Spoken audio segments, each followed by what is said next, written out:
Homeless es un cuadro que puede vagar por cualquier espacio, cualquier esquina, pero también es una persona que está sin hogar. Refleja un poco la situación actual y el momento que se hizo esta obra, que fue en 1996, que fue el momento que aún eran las consecuencias de Margaret Thatcher en Londres, donde el artista reside.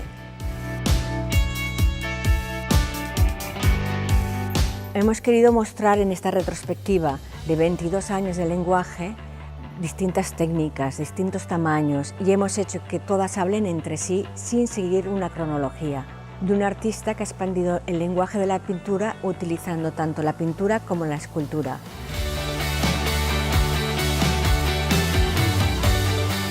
Nos gustaría que pensaran sobre la situación que vivimos actualmente en Europa, desde el Brexit hasta la situación de la emigración intentando entrar en Europa, el mercado común cuestionándose.